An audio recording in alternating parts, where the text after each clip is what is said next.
Welcome to the College of Wealth podcast, the ultimate financial guide to help you understand your financial stresses and how you can build from it.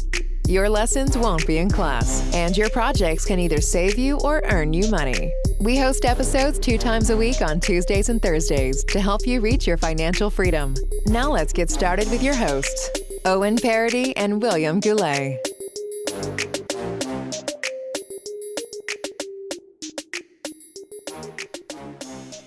Hello, everyone. Hello, everyone. My name is Owen Paradis. I'm here with my co-host, William Goulet, and we're proud to present to you the College of Wealth podcast. Podcast. Yes, this is a financial podcast that teaches you the latest and greatest information about money, because at the end of the day, this is a crazy money-making world. Yes, to both statements. I agree. Yeah, great point, Owen. That was a lot of enthusiasm to be dropped onto you just for you to go and say, you know what? Yeah, I agree. Well, yeah, I think you're right. You know, I couldn't refute it. I wouldn't refute it. Not today, anyway. No, I don't refute that statement either, especially if it's coming from myself here. So True. But since we do like to go and say that this is a financial podcast, we do also like to go and talk about the fact that this podcast is really for entertainment purposes only. Okay, now hold on. This I have an opinion about, and I disagree with how you're saying this, because it's wrong, really, is what it is. And I don't like that it diminishes the value of the podcast. I don't like that it doesn't accurately represent what we do, because realistically, we don't just do entertainment. We provide all sorts of quality information. So why not make that as part of our pitch? You know, sorry, I'm a little passionate about this, but let's properly sell ourselves and present ourselves and depict ourselves, the right way. I'm thinking, let's say that we do both, and I don't just come up with problems, solutions too. I came up with a word that we can coin. Infotainment, because it's the information, entertainment, all that. The delivery of that was so nice. It was so good. The way you just barged in and you're like, and Will took offense to that statement right there. Yeah, well, yeah, because we're not just entertainment, man. Jeez. But it's true. And actually, that's exactly what we do like to call it at the College of Wealth podcast, is infotainment, because we like to provide a lot of knowledge and information as well to everyone.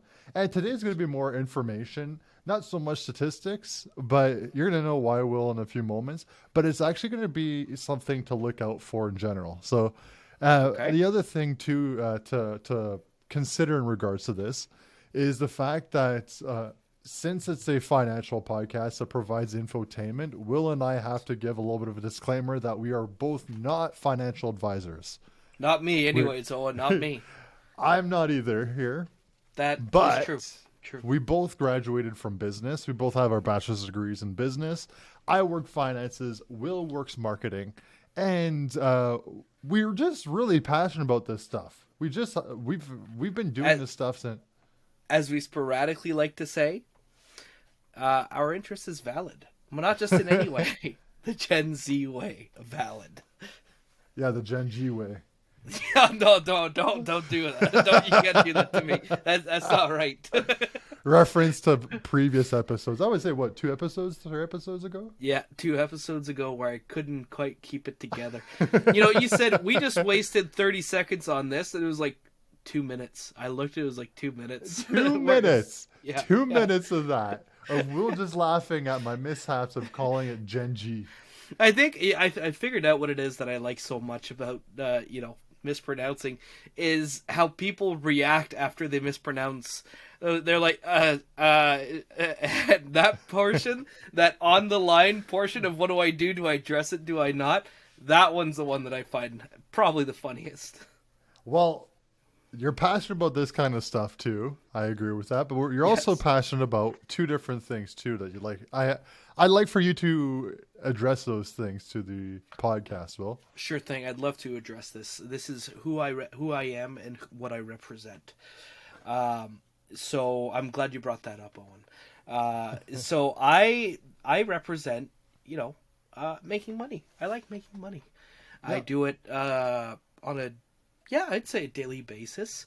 And That's one of my big goals in life, is to aspire to make so much that I can go into a great financial independence, you know? Yes, yes.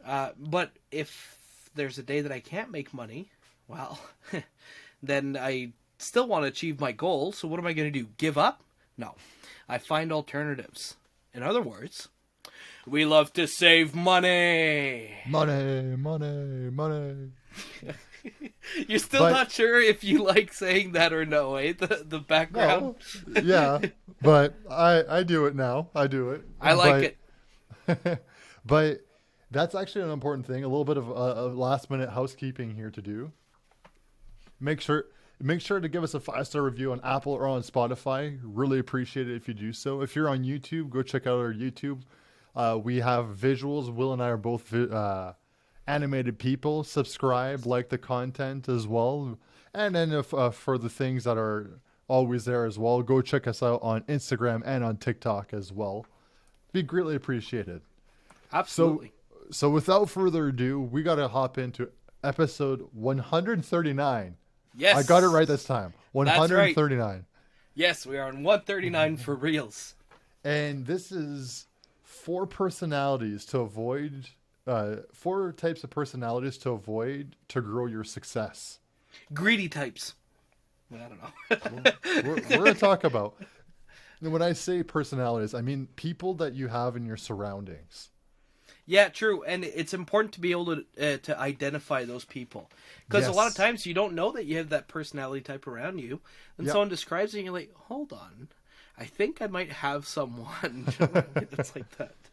Well, yes, exactly. So we're going to be talking about 4 different types of personalities that people face with on a day-to-day basis that may hinder your plans, your objective, your goals, your any type of aspirations that you have that may hinder you. Now, of course, because we're the College of Wealth podcast, I would go and say more like your business endeavors or your financial endeavors. So we'll keep it on that theme.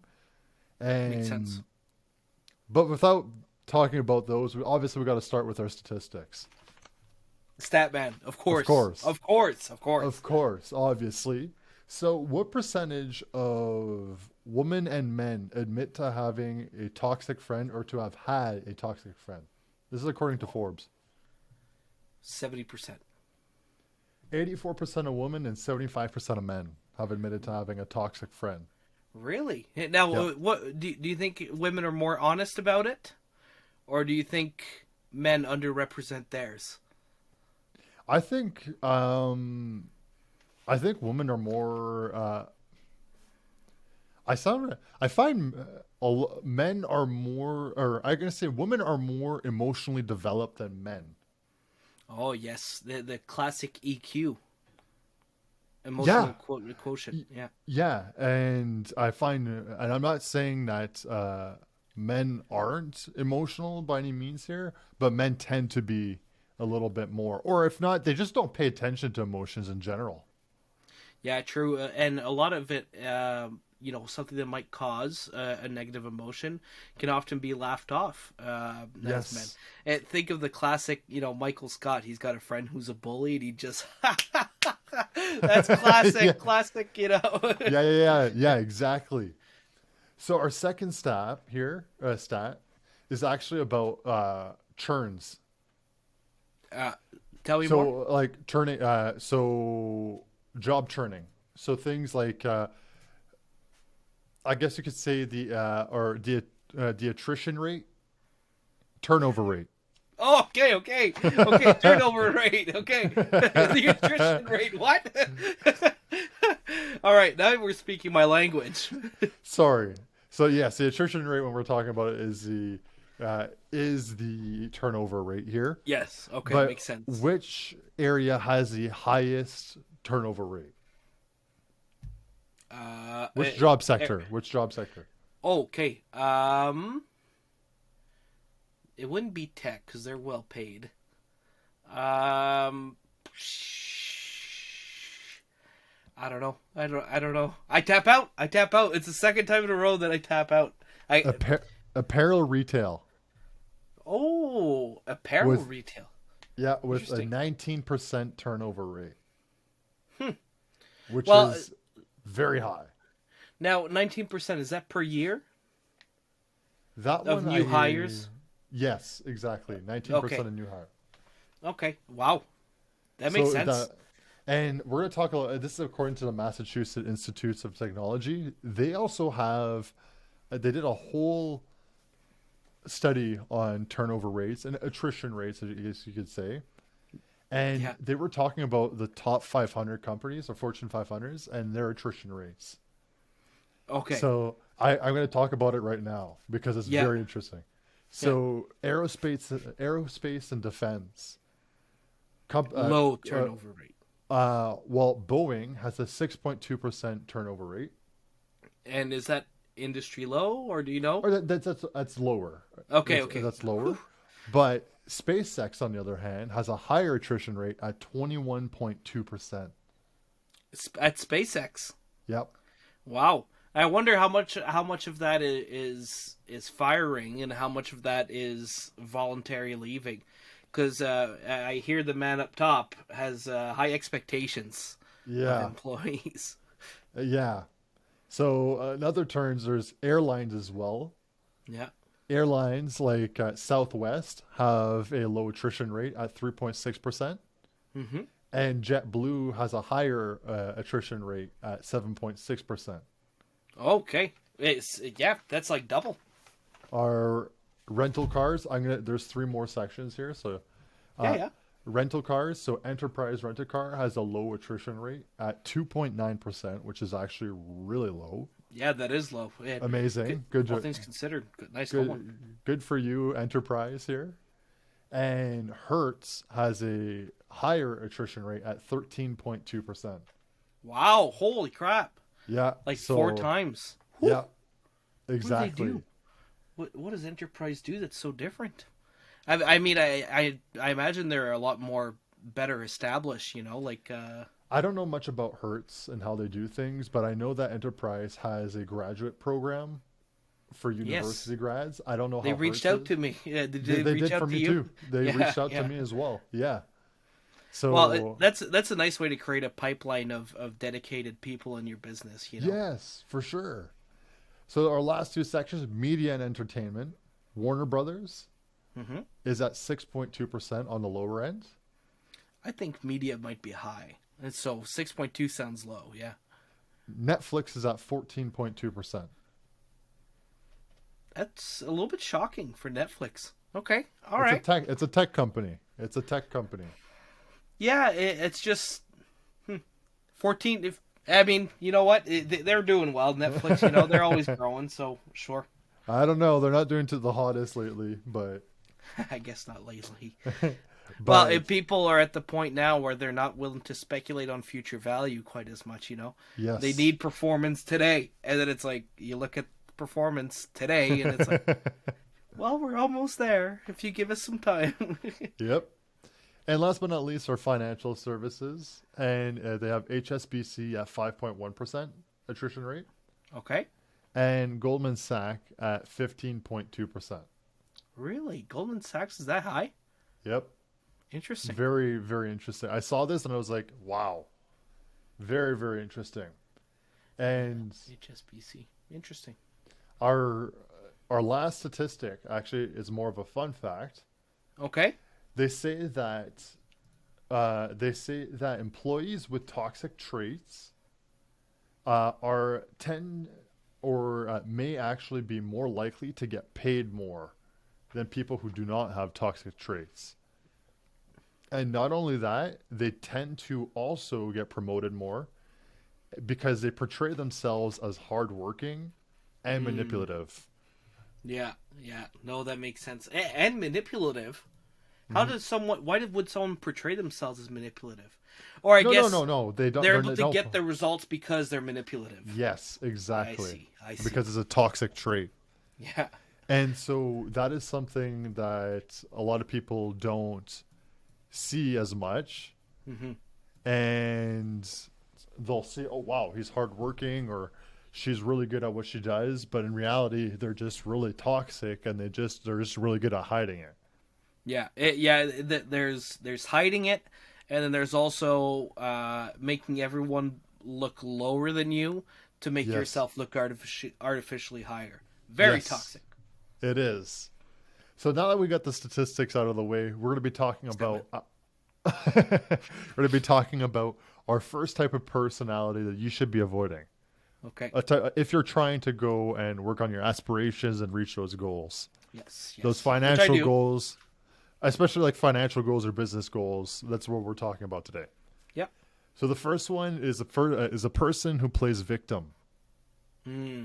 There's a lot of that today. There is a lot of that. Whew. Man. That's why I've said it beforehand. I guess this could be an edgy take, or a hot take, as you could call it. A lot of people are a lot of people are very quick to try and label themselves. Okay. And I'm not saying this as a bad thing. Sometimes it's a good thing.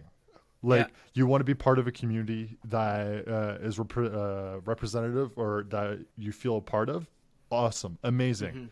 Mm-hmm. However, labeling yourself into something that's holding you back, or hey,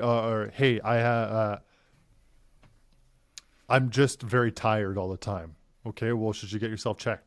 Well, no, I don't have the time for that. Yeah. Okay, well, no, you just don't have a lot of you don't have a lot of aspirations here. Yeah, it's sometimes it's ambition, not always, the Or result. just being lazy. Like, Yeah, and that's true. So some people will go and do something like that, where they're just going to go, instead of calling it as it is, they'll try and actually put the excuse on before actually doing it. And I think I've said it before to you. I remember seeing a video about a doctor saying, I don't like specifically deeming people with ADD if they've been properly functioning beforehand. He says, unless it's something that's holding you back, which he says 100% will work towards it. Yeah. If you're working with it, he says, I don't like to go and give people that because there are the case where people will use it as a crutch. Oh yeah, true. Because it is, I believe it is, labeled as a disability, and then all of a sudden you're a person with a disability, and then you can actually limit yourself above what you're able to do. And I'm not saying to the people who deal with ADD that it's not something that you can't deal with. I'm not downplaying people who have ADD. It is not fun to deal with. No, we're just discussing what that doctor's concerns are about labeling someone that's already high functioning, right? Yes, exactly. So for people who play victimhood or play the victim in these instances, will often have personal issues, but they'll very rarely take action on those issues that they have. So kind of like I was saying, they're really tired. Or even if, let's say, you have ADD or ADHD and you just decide to do nothing about it, well, why are you still complaining about it? Yeah. Like if there's something that you really find there's an issue about it, then go and take action, go to the doctor. Self-diagnosis is a problem too. That's it. Over-analysis and stuff like that is never good either. But to go see a doctor, go see a professional in that case, and get yourself checked. That's all I have to say. And I want to add to what you were saying about the whole victimhood mentality aspect. I think that putting yourself, if you're not a victim and you put yourself in the victim category, I think it betrays, or even if you're not nearly as affected by, let's say if you join yourself to a group or something like that and you're not nearly as affected, but then you decide to jump in and grab that victimhood status, I think it betrays yourself more than anything else, and it betrays your capabilities of getting out of a situation. Because a lot of people, with, let's say, some people can get out of bad situations with hard work. You've had disadvantaged people in life who grew up with families that were maybe abusive and things like that, but sometimes those people are so motivated, they get out and they create themselves an entirely new life, you know? Mm-hmm. And sometimes if you're too quick to jump into the victim status, then you're actually betraying your own ability to get out of a poor situation. Wow. Yeah, that's a really good point. I agree. Like, and sometimes also growing up with that mindset too is very difficult to get out of too. You're going against the grain, and if that's the only thing you were raised by doing, then it's extremely hard to get out of. Mm-hmm. But here and I sympathize with that too. Yeah. Know? So if you have a friend who plays a victim, and there are valid reasons to, like, I mean, you have, like, your friend has issues. We all have issues. Plain and simple, we all have issues. Mm-hmm. But if your friend always has something to complain about and has to make it about themselves all the time, then maybe it's best to try and stay away. Yes. Or if not, try and get them to get help, because they're hindering your own mental state in this case here, or it can drag you down. It's true, and you can only help someone that wants to be helped. Yes. And if you've done the right steps, you can do a casual reminder every now and then. But eventually, if they don't want help, maybe don't keep helping them, because if they don't want to get help, why should? If they can't, yeah, exactly. If they can't help themselves, it's not your job to go and help. It's not your job to go and fix them. That's right.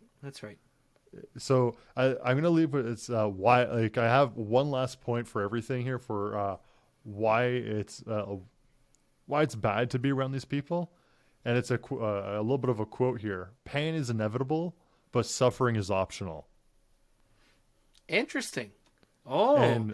Yeah, to suffer is to sort of wallow in that pain. Yeah, so learn to grow. Don't use it as an excuse. Use it as an opportunity to grow and actually be able to go and move on from it, and use it as a stepping stone to build to your next point.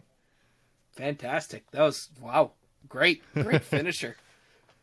So our second segment is actually second personality. Second personality, I should say. Yeah. All your friends. You only have 4 friends, and are these people right here? Yeah, your second friend. No, the second person you should probably try and avoid here, especially if you're trying to grow a business or if you're trying to save up or finances. Look at your finances. Is the peer pressure person. Oh, okay. Okay, peer pressure in what sense? So they really want to go and live life to the fullest. And I'm saying that as in they want to do everything big and they want to do it now. So money is never really an issue for them. It's an afterthought. So they'll hide that. It's like, okay, whatever. I'll just put it on my credit card. Just go and do that. I want to go out tonight. Let's go and party. I want to go. There's a birthday. Hey, so-and-so, our good friend's having a birthday party. Let's get together. Let's go and throw a whole party for them. Let's go buy a cake for them. Let's go and get all the decorations and everything. And their heart is in the right place. Yes. It's just not really in the right. Everything else may not be in the right. It's not very forward looking. Yes, exactly. Yeah. So it can, having someone like that isn't always a bad thing either, because it can also create awesome experiences for you. And those people are fun. They're a thrill to be with, you know? Yes. And that can be part of the dangers when something's so fun. Someone's really fun to be with, but sometimes it's not always the best person to always be with. Well, exactly. It can be a lot of fun, but it can cost a lot over time, whether it be in time or in money. True. So that could take away time from you building your business that you're wanting to. Or it could take away money from you saving up towards whatever goal you have, whether it be a house, a business, or your retirement, or anything like that. So and it could be time and money, you know. Yeah, time and money. If they ever do something and it costs you a lot of money, then you got to work overtime, sacrificing your time to get that money to make it back up. Yeah, and they're just like, those type of people are awesome, but they're all like. Having someone that's somewhat like that is not a bad thing too, because it can also get a group of friends together too. Yes. So even if it's not going out, like if you have someone who's like that but doesn't cost a lot of money, then it's not a bad thing either, because having a social life isn't bad.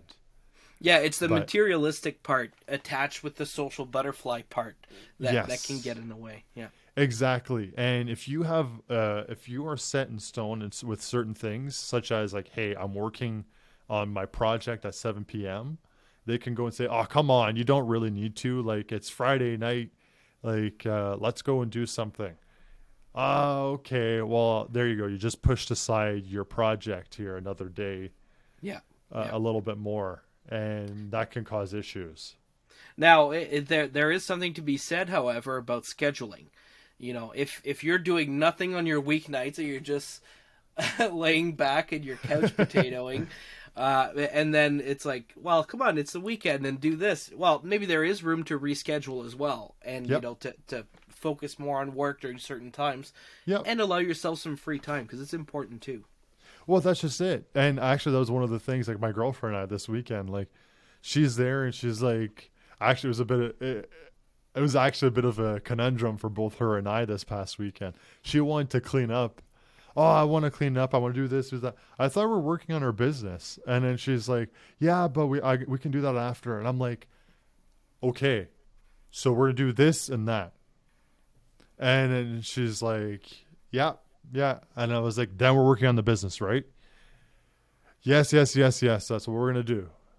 And then after cleaning up, she's like, she says, I want to clean the windows outside. I'm like, I literally just took some Windex and I was there. I'm like, fine, I'm going to go and clean the window. And I was do it super fast? No, I make it sound like it was a heated argument. It really wasn't. But I was there and I'm like, I want to work on my project, but here you are, you just wanted to clean. She got into that cleaning mood. I think both of you guys were the peer pressuring kind. She was peer pressuring you to clean, and you were peer pressuring her to work on her business. Well, you know what? We finished the cleaning, and when we did that, we went to a cafe and we worked on our business from, I would say, 3 p.m. till 2 till around 6 p.m. We stayed at the cafe for like 3-4 hours there. Did you work for 3-4 hours? Yeah, we did. Okay, we did. Okay. Yeah, we really did. Yeah. So it's like we went to a cafe after. Okay, did you work on it? No, we were good there. So last tidbit of information for this here, why it's bad to have someone who's for peer pressure, is they can push you overboard on certain things. Yes. Like whether it be they could put their priorities as your priorities, and push your priorities aside to meet their agenda. Yeah, and the risk is losing agency over your priorities and your. Yes. Yeah, you're right. Exactly. They'll put themselves first over what they want, over what you want in this case. And it's not, again, like I said, it's not a bad thing. It's just you have to work around it instead of them working with you. Yeah. No, that's right. You have to work against them just for the status quo, to get back to your status quo. Yes, exactly. So our third person is what I like to call the challenger. Okay. And it sounds good. So sound good on paper, but when I describe it to you, it's not so much. Okay. They like to be the best. They've done the most. They've done the best, and they're the best at those things. They've done everything. They've done things. They've done everything. They've seen everything, or they know someone who've done better. They're always the teacher. Yes. Yeah, exactly. So the reason why those people aren't good to have around in a circle is that it enables your jealousy more than anything. So, sure. And no matter how much you work, they're always going to put themselves on top of you and bring you down. Interesting. True. Whether it be intentional or not, it's also very condescending, and it's just very, it's not good mentally as well. No, you're right. It's not an easy position to be in. Like, I don't know how many people, like, it's equivalent to when parents have two kids and the one kid is a prodigy and the other kid, the younger kid, or you could go both ways. the younger kid is an ace at everything, and the older kid just is holding back and is just not doing too much. Well, why aren't you being like your younger brother? And then he's there, and he's like, okay, well, you know what? I just made the basketball team at school.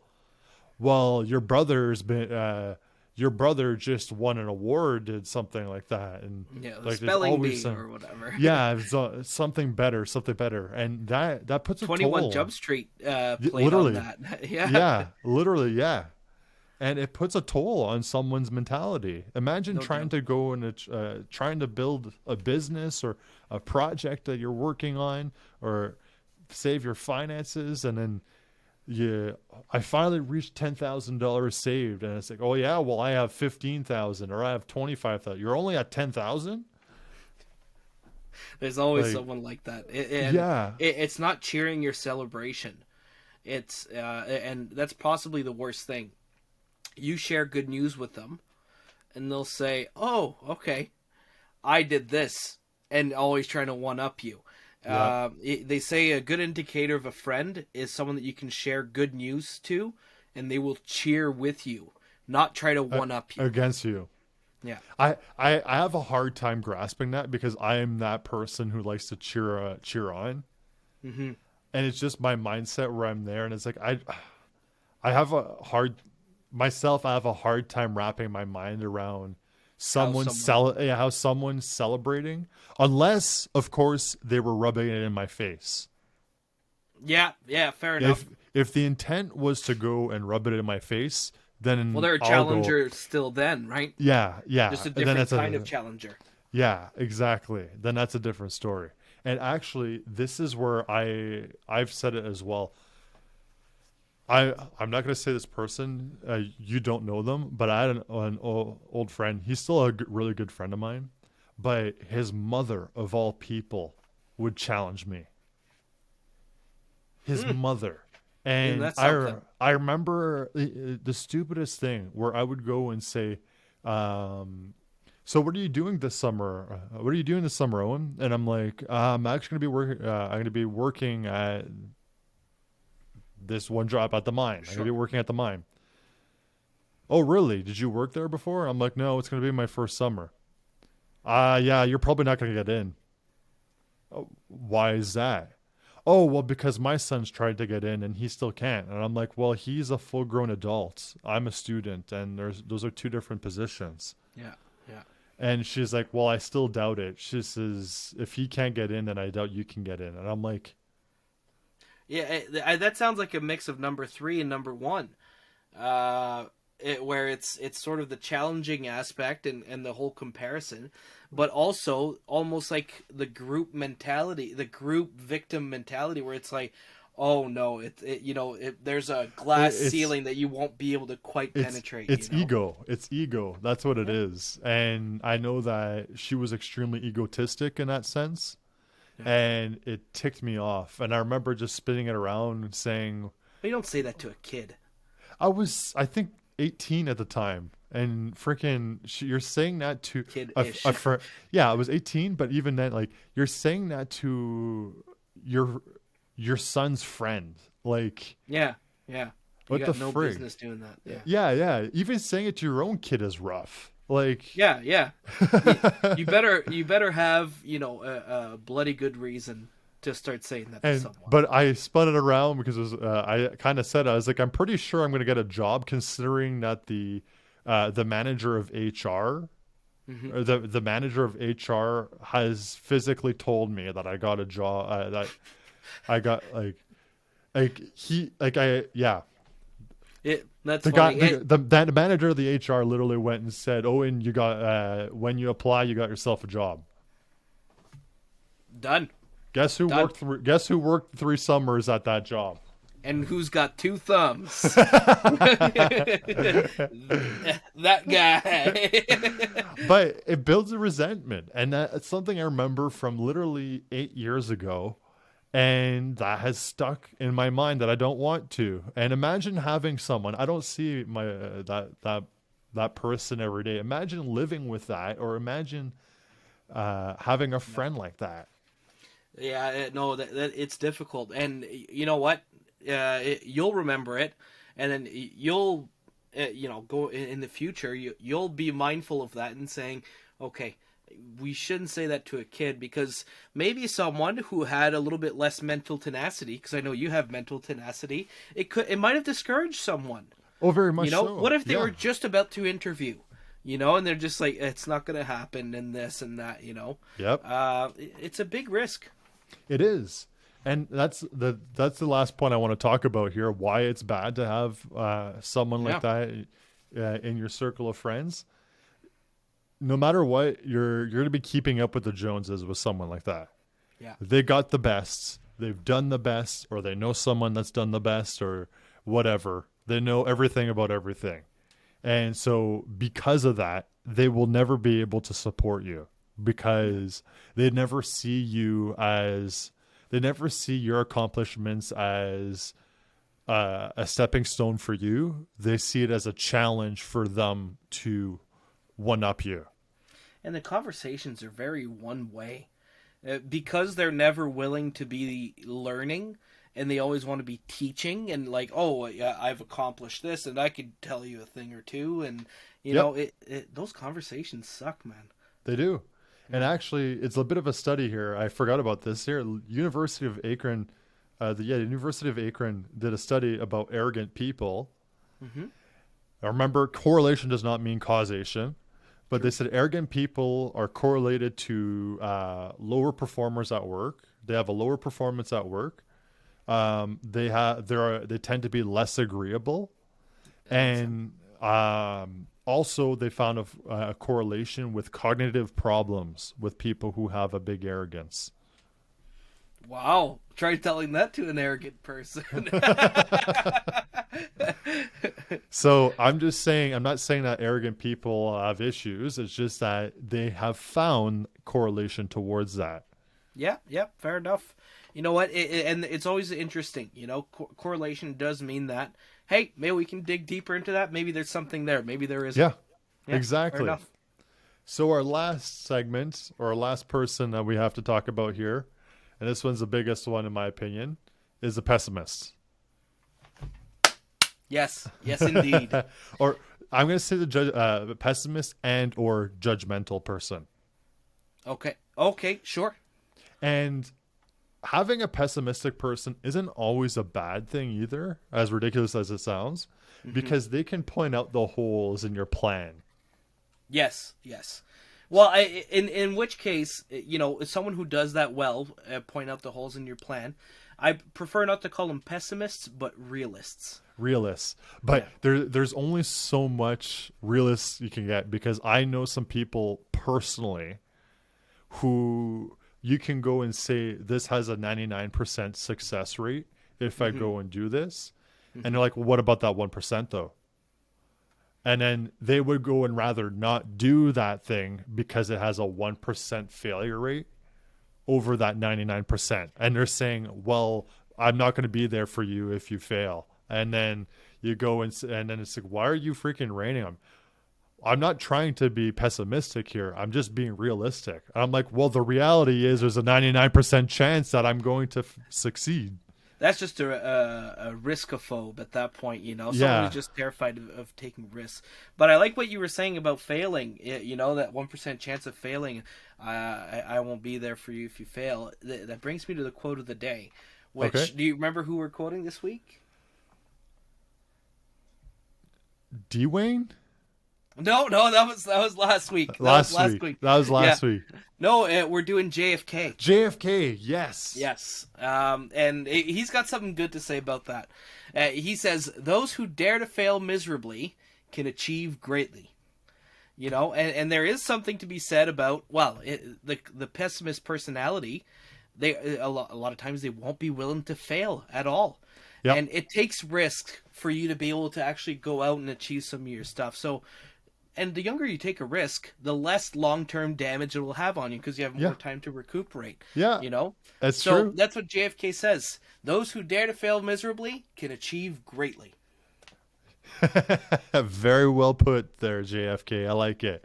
Yeah, classic JFK. Classic. No, he does have a bunch of great lines. Yeah, I got another one. You know what? I'm throwing it a +1. Okay. Here's another one that he says. If not us, who? If not now, when? Right? And Yep. that goes to say, take full responsibility, and if you're going to deny it, offer a better solution. Yep. Yeah. He's had a lot of good quotes. I know I'm holding myself back because I got a bunch of them right in front of me, man, at my fingertips. It's very well said. It's true, because in reality, those people will not want to take the risk, or they will always see the negative side of certain problems. That's right. And it's good to have someone realistic, but it's not good to have someone pessimistic about everything. Exactly. You nailed it. And a lot of the people who are pessimistic can be classified of one of two types. They have inferiority complexes or superiority complexes. Whoa. And this is me saying it. Inferiority, no, you're right. Inferiority, because they just don't.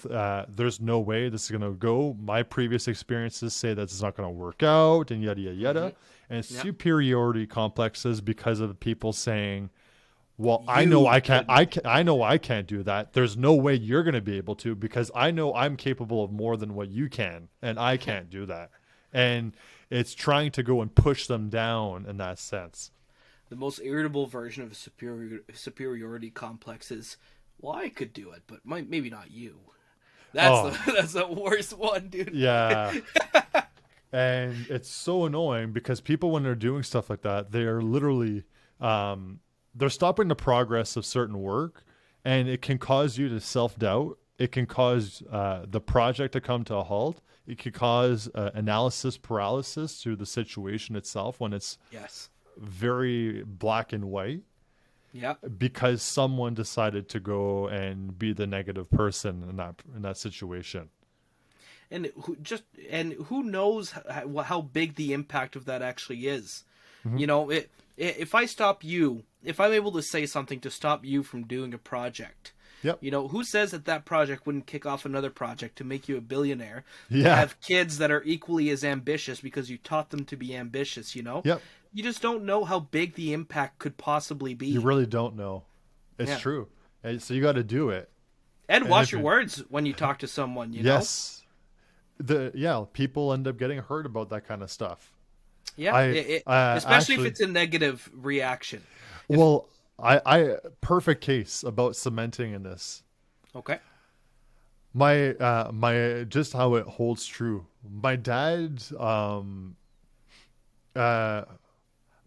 would always say, I'm fat.